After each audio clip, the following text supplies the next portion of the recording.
Hey everyone, welcome back to my second channel, welcome back to Jack in the Book. So right now I am packing a suitcase because I'm heading to Greece for 2 weeks on holiday. I'm going to be spending a lot of time on the beach and reading as much as I can. I'm so excited, I've been looking forward to this for like a year now. And so I've just been going through my collection of books and I wanted to show you which books I'm going to be taking with me on this trip. I understand this is a lot of books. I'm not expecting to get through all of them, but I like to have options, okay? I'm a mood reader, and so when I'm going on a trip I like to have options so that depending on my mood while I'm on the trip there's always something to pick up. But the first book is this one. This is Through the Billboard Promised Land Without Ever Stopping. And this is quite a short book. It's only 101 pages long. And I believe it's a collection of short pieces by different authors. The trouble is, it's so reflective that it's absolutely impossible to read. Okay, here we go. If I hold it at the right light, I can read it to you. Published here for the very first time, Through the Billboard Promised Land Without Ever Stopping is Derek Jarman's only piece of narrative fiction.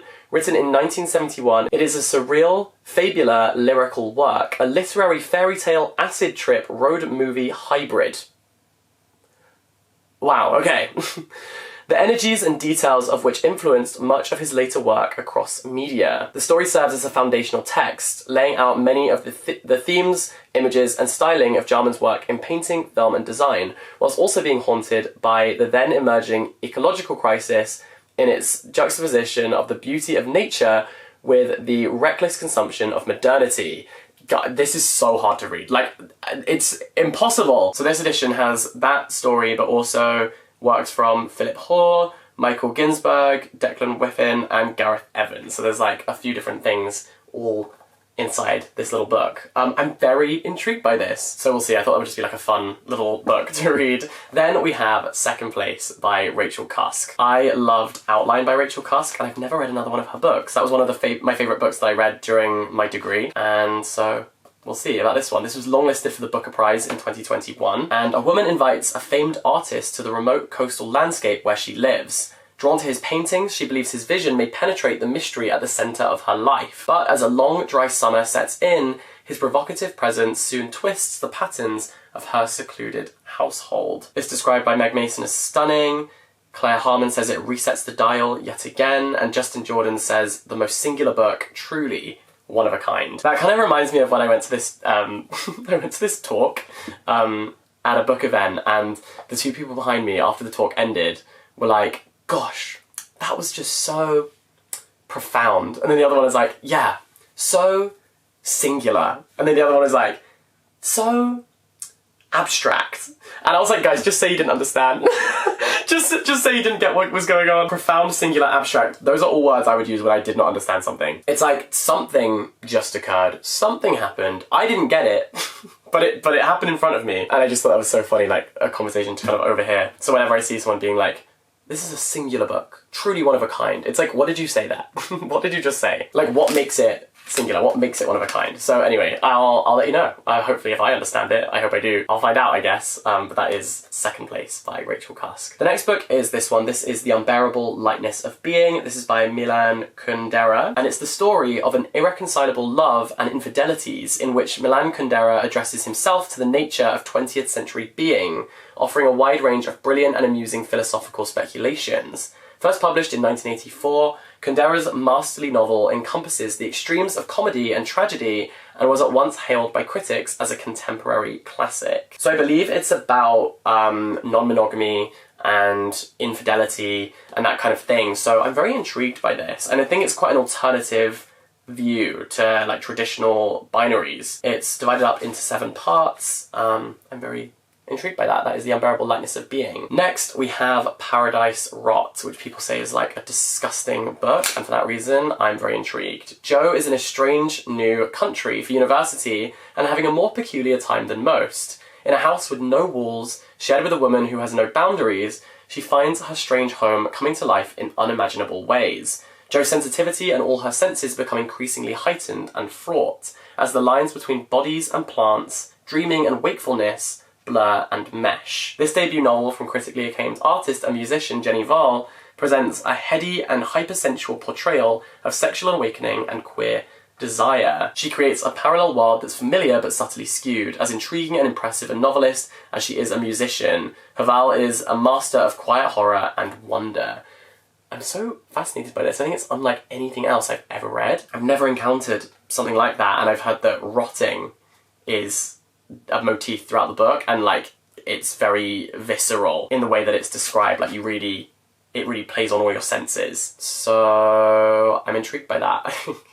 This is the kind of thing that I have to read like on a beach when there's nice things happening around me so that it doesn't make me actually want to vomit. But before I move on to talking about the next couple books, I just wanted to let you know that today's video is very kindly brought to you by Squarespace. Squarespace is the all-in-one platform for building a website or an online brand. They have these incredible templates, like hundreds of them, so that you don't need any coding experience to create the website of your dreams. Which is news to me because I could not build one of these from scratch, so having the template as the perfect kind of starting point and springboard is ideal. They also have these amazing features like a blog for your website so you can share what's kind of going on behind the scenes. There's also amazing analytical tools. And the best part is there's a free trial, so you can just go onto the website, onto squarespace.com and give it a go. Play around with it, see what you can create, see if you can kind of bring your vision to life. And then when you've done that, you can head to squarespace.com/jackinthebooks and use my code jackinthebooks to get 10% off your first purchase of a website or domain. And I would love to see your beautiful new websites when you've made them, so make sure you send them my way because I would love to have a little stalk. And massive thank you to Squarespace for working with me. I really appreciate it. Now the next book is this one. This is called Night Bitch, and this has found its way into lots of my monthly TBRs but always been the book that I haven't got round to, and that is changing. One day the mother was a mother, but then one night she was quite suddenly something else. At home full time with her 2-year-old son, an artist finds she is struggling. She's lonely and exhausted. Her husband, always travelling for work, calls her from faraway hotel rooms. One more toddler bedtime and she fears she might lose her mind.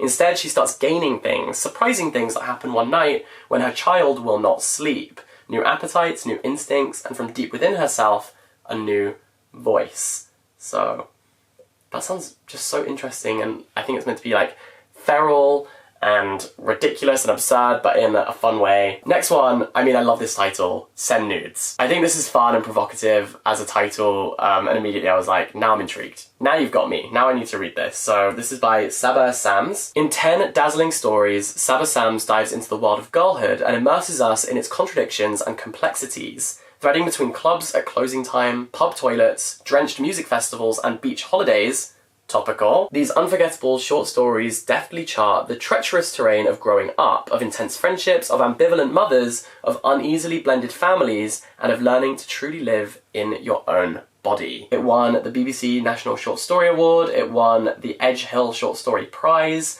It's described by Emma Cline as a fresh new voice in fiction, wry and sharp and raw, and Megan Nolan says, I fell for this stunning collection with a rare consuming passion. I love a short story collection, and I also think it's perfect for taking a holiday when you only get like sometimes short bursts of reading in, especially like, you know, before bed when you're like tired from the day and you just want to read a little something before you sleep. I think this is going to be perfect. And I love that if I am reading this on the beach, people are going to be like, what the hell? What the hell? So, you know, some of these titles are going to definitely make people do a double take.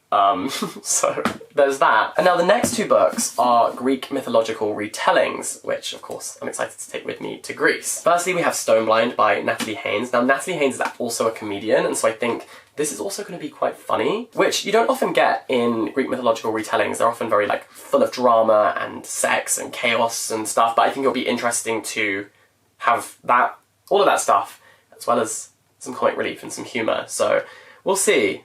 This is about the story of Medusa. Medusa is the sole mortal and family of gods. Growing up with her Gorgon sisters, she begins to realise that she is the only one who can experience change, the only one who can be hurt. And her mortal lifespan gives her an urgency that her family will never know.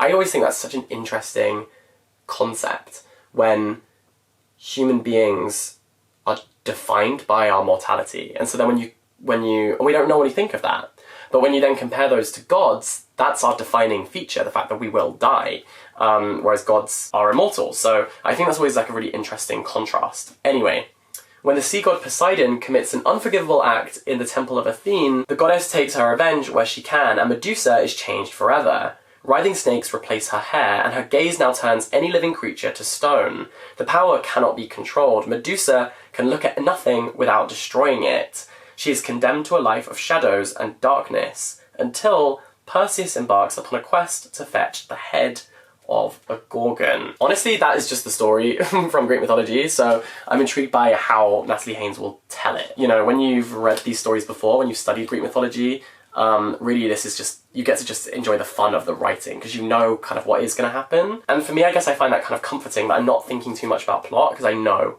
the story, I know the myth, so I just get to focus on the really fun writing. Which does mean it can be hit or miss, you know, if the writing isn't brilliant and you already know the plot, there's not a lot to keep you engaged, you know, so no pressure. No pressure right there. Then the other one I have is Atalanta by Jennifer Saint. Now, I've read Jennifer Saint's last two books, Electra and Ariadne. They were both brilliant, in fact. Oh, there's Electra, right there. And Ariadne is up here on my bookshelf, so I have them close, the Holy Trinity. Spurned by a king, raised by bears, blessed by a goddess. This is the story of Atalanta. Where is the blurb? Is there a blurb? I'm not seeing one. Okay, so there is no blurb. So that's all we're getting, I think. That's all I have to tell you.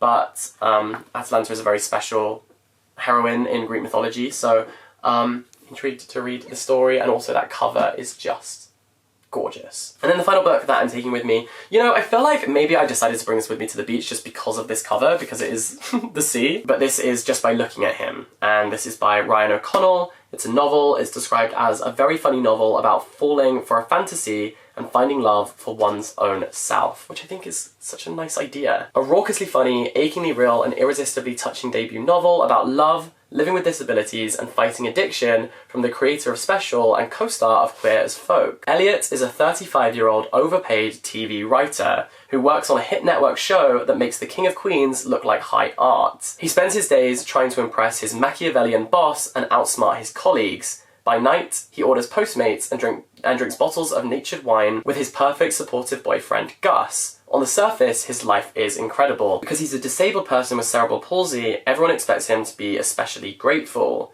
But Elliot is tired of being grateful. He wants to have more life experience and possess the same confidence as his able-bodied partner. So when he hears his boss bragging about a wild night with a sex worker, Elliot is intrigued. Within days, he too is spending $480 an hour for a sexy afternoon with an aspiring optician named River. And we will see where that ends up going, but that is just by looking at him. And those are my summer beach reads. And I'll let you know what I think of these books. You can follow me on TikTok and Instagram for updates as I work my way through them. But for now, thank you so much for watching this video. All the best. Stay in touch, have a wonderful day, and I will catch you very, very soon. Bye-bye!